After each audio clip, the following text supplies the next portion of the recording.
Está con nosotros Rafael Colombo. ¿Cómo andas, Rafael? ¿Qué tal, Héctor? Gracias por haber venido. Buenas noches. No, muchas gracias.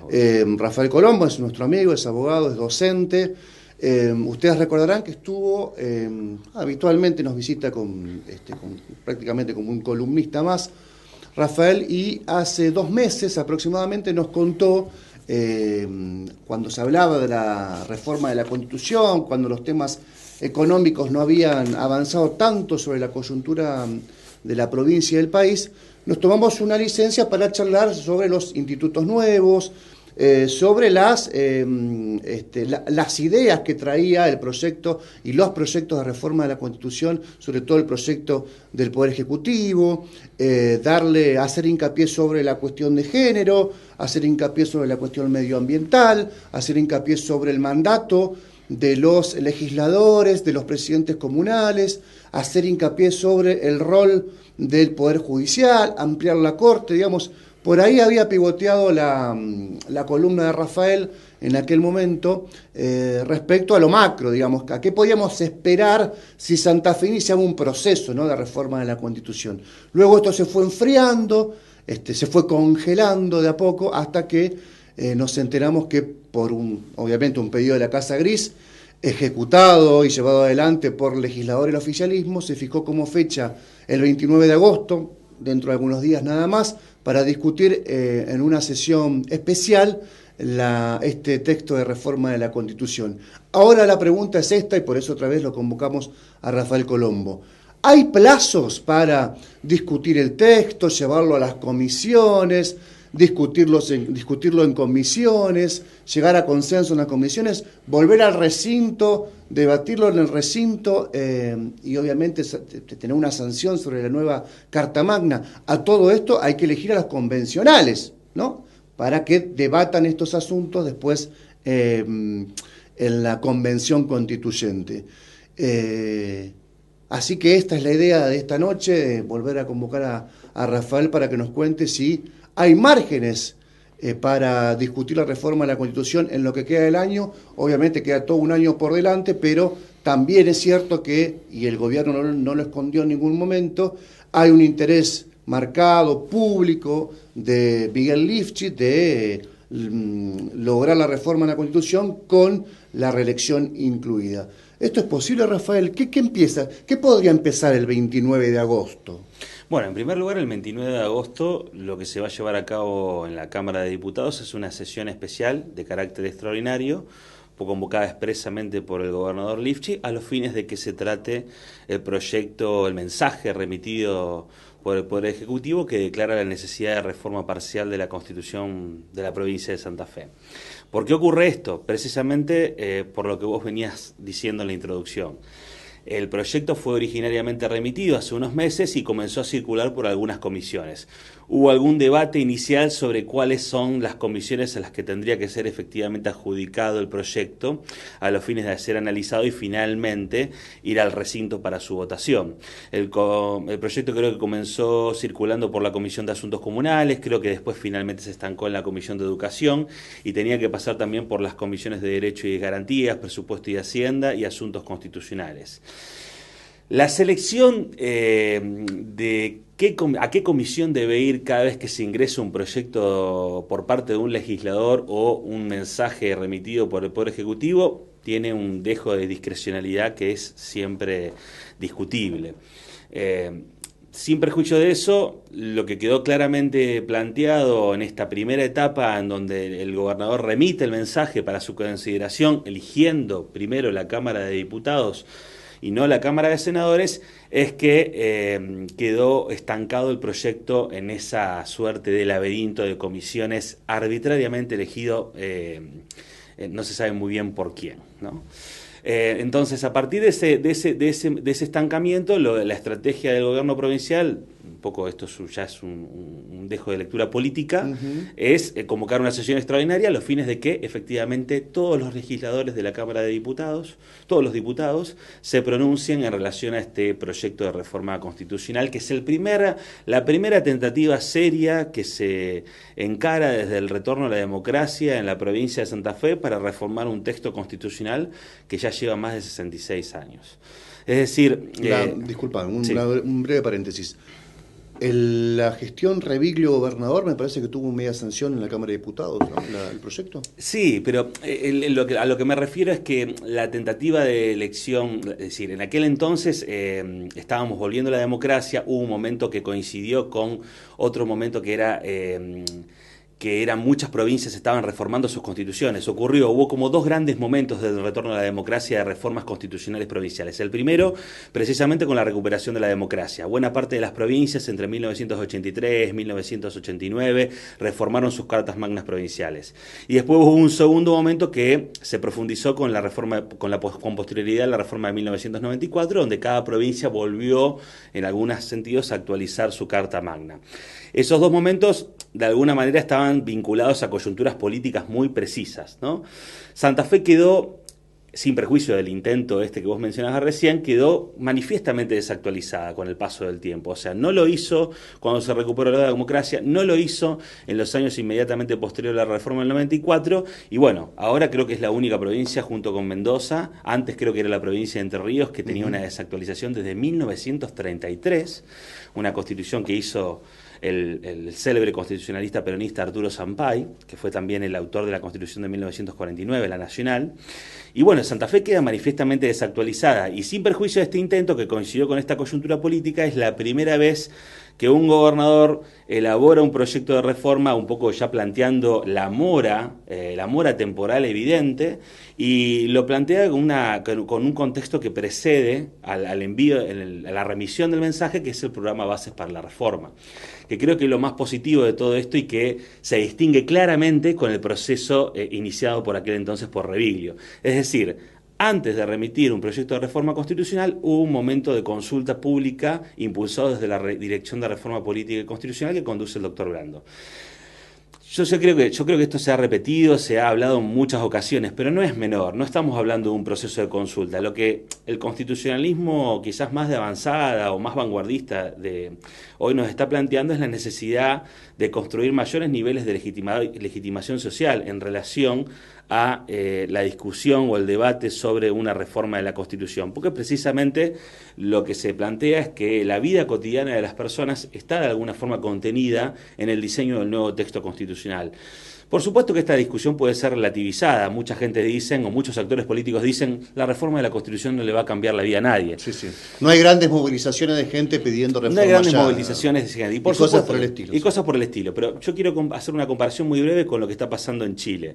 En Chile, la reforma de la Constitución que se estuvo planteando desde la presidencia de Bachelet, tenía un gran inconveniente, que era el inconveniente de estar lidiando con un texto constitucional pinochetista, ¿no? Elaborado durante la dictadura militar de Pinochet, que estableció un programa neoliberal dentro del mismo texto de la Constitución y un sistema de mayorías agravadas especiales que básicamente actuaban como un cerrojo para no permitir la reforma de ese texto constitucional.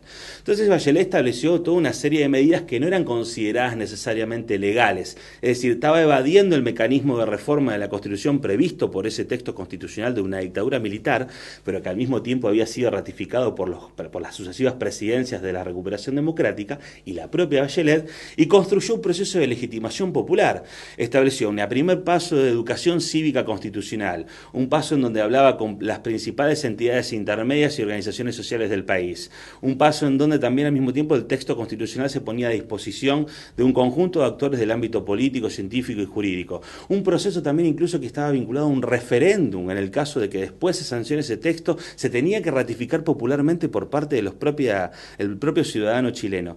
Es decir, ese proceso de construcción de legitimidad fue de alguna forma emulado aquí en la provincia de Santa Fe por esta área del Ministerio de Gobierno, que intentó hacer un proceso de consulta lo más amplio y participativo posible. Lo que no se puede negar es que efectivamente dentro de este mensaje están contenidos los temas y problemas que no solo conciernen a los nuevos derechos y garantías o a la organización del poder, sino que también de alguna forma están reclamando las organizaciones sociales de base en materia de distintos temas, los pueblos indígenas, en materia de género, en materia de ambiente y muchos otros. Sí, y la coexistencia o la incorporación de las organizaciones sociales en la resolución de los problemas complejos del Estado, porque ya hay ciertos problemas que son tan complejos que el Estado mismo no puede arrogarse, incluso los exceden a los que conducen a los Estados, arrogarse la resolución de esos problemas sin consultar a las organizaciones sociales o a las organizaciones intermedias no gubernamentales.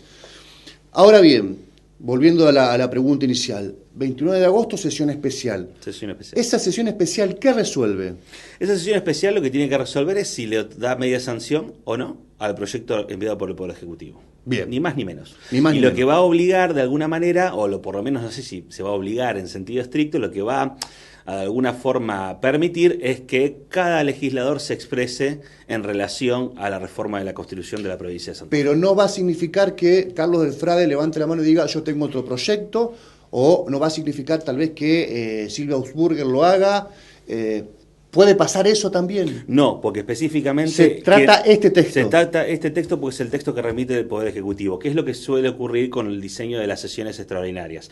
Las sesiones extraordinarias son convocadas por los poderes ejecutivos, por lo general, y se remiten los temas que están en consideración por parte del Poder Ejecutivo. Es casi un sí o un no. Es casi un sí es o un eso. no. Pero al mismo tiempo también en las alocuciones políticas de cada uno de los legisladores, por supuesto que los Están temas todos los pueden matices, ponerse por sobre supuesto. la mesa y Sí, demás. sí. Pero a la hora de votar el texto, se tiene que votar el texto que remitió el Poder Ejecutivo. ¿Es mayoría simple o mayoría especial? Expresamente la Constitución establece un sistema de mayoría grabada por el voto de las 2/3 partes de cada Cámara. Es decir, que en el caso de la Cámara de Diputados se tendrían que reunir 34 adhesiones. 34 adhesiones y están los 50 presentes. Exacto. Igualmente, si hay 40, por seguir con un ejemplo similar, necesitas 2/3 sobre 40. Exacto. Bien. Eso después se remite al Senado. Eso después se remite al Senado, donde bueno se lleva a cabo el mismo procedimiento. Como te podrás imaginar, este es un sistema de mayoría agravada, de mayoría especial, estamos hablando de una reforma de la Constitución, y al mismo tiempo, una vez que es aprobado el proyecto, si se aprueba el proyecto remitido por el Poder Ejecutivo, hay 90 días para convocar las elecciones de convencionales constituyentes. Supongamos, en el caso hipotético de que se apruebe, ¿no? Sí, hablando siempre de casos de hipótesis. Supongamos en este marco de suposiciones, nada más que suposiciones. 29 de agosto, sí, se reúnen 2/3 el número total de presentes en ese momento en la Cámara de Diputados. Si son 50 y van todos, como decía Rafael, 34, siguiendo ese ejemplo. Si están todos, 34 votan por el sí, si por el no lo vamos a discutir porque no viene a cuento. Si votan por el sí, va al Senado. Si el Senado, supongamos, también en esta línea hipotética, en los 15 días siguientes, es decir, a mediados de septiembre, también con mayoría especial, vota por sí este texto, ¿qué pasa? ¿Ahí el propio Senado o el Poder Ejecutivo convoca a elecciones convencionales? Una vez que la ley, el mensaje tiene sanción definitiva, ya la pelota está del lado del Poder Ejecutivo, quien tiene todas las facultades en función del texto del mensaje para realizar todas las acciones correspondientes vinculadas a la convocatoria para elección de convencionales constituyentes, que tienen que ser el equivalente al total del número de legisladores de las dos cámaras. Es decir, 69 convencionales constituyentes se tienen que elegir dentro de un plazo que se establece expresamente en el mensaje de 90 días de sancionado el proyecto. ¿De hasta 90 días? De hasta 90 días. O sea que el día 55 puedo llamar a elecciones. Perdón, ese plazo de 90 días, repetímelo por favor, Rafael. No, existe. Dentro de los 90 días de sancionado el proyecto, el Ejecutivo tiene que convocar elecciones de convencionales constituyentes. Lo que se estima, por lo general... Por eso te decía, puede convocar el día 55, puede convocar el día 89... Puede convocar sí, pero lo que se estima, por lo generalmente, ese es un plazo de carácter que generalmente... sin perjuicio de que pueden existir algún tipo de complejidad en relación al diseño de la ingeniería electoral, generalmente el Poder Ejecutivo, como estamos viendo, como está ocurriendo ahora, ya tendría prácticamente todo preparado para iniciar el mecanismo de la forma más rápida posible. De hecho, los plazos son bastante acotados en función de determinadas coyunturas políticas, porque expresamente el mensaje dice que la elección de convencionales constituyentes no pueden coincidir con ninguna otra elección. Bien. Eso es importante porque sabemos que el año que viene tenemos elecciones. Ya sí. estamos a mitad, ya estamos en el mes de agosto, estamos con los tiempos muy acotados, sin perjuicio de que uno puede decir, bueno, la convención de 1962 sesionó entre enero y abril de ese año, ¿no? Es decir, sesionó durante prácticamente una jornada de receso o de vacaciones. Pero es importante esto porque es muy probablemente el año que viene tengamos un escenario de elecciones desdobladas. Bien. Y por lo tanto los tiempos aún se acotan más todavía. Vamos a seguir con esa hipótesis entonces. Agosto se vota por el sí, con 2/3, o la mayoría, como mencionás vos, agravada o especial. El Senado hace lo propio, siempre en el marco de las suposiciones. El gobierno tiene la pelota, una vez que el Senado lo aprueba, como explicabas, tiene un plazo de hasta 90 días, pero como conoce de la urgencia y como es habitualmente, como habitualmente sucede, es cortísimo el plazo que se toman para convocar a elecciones a convencionales constituyentes. Esa convocatoria, ¿no? Que podríamos, si todos los plazos se dan aceitadamente y con viento a favor para el Poder Ejecutivo, podríamos estar hablando de octubre, una convocatoria a principios de octubre. ¿Hay algún óbice, algún impedimento para tratar la reelección del gobernador? ¿Hay plazos que deberían respetarse para discutir esta situación en particular o no? Bueno, todo va a depender en función de cómo llegue ese tema tan polémico a la convención misma. En rigor no hay ningún plazo que respetar. Lo que se puede plantear es lo siguiente. Si los tiempos electorales no dan para que se sancione un texto constitucional que efectivamente pueda ser promulgado y jurado por las autoridades estatales de este contexto político y que después permita que se realicen las elecciones provinciales y se pueda establecer que la nueva constitución rige en el marco de esas elecciones, no habría ningún inconveniente de que las nuevas autoridades para el periodo 2019-2023 estén de alguna forma marcadas dentro de esta reforma constitucional que incluiría, ¿no?, la reelección del gobernador y el vicegobernador. Ahora, lo que puede ocurrir, y esto va a depender también un poco de la voluntad del Poder Ejecutivo, es si efectivamente el tema de la reelección del gobernador y el vicegobernador es un problema político que puede frenar la integralidad de la reforma, se puede establecer la sanción de la posibilidad de que el gobernador y el vicegobernador sean reelectos, pero con una disposición transitoria que establezca que va a regir a partir de la elección de las nuevas autoridades constituidas a partir del periodo 2019. Es decir,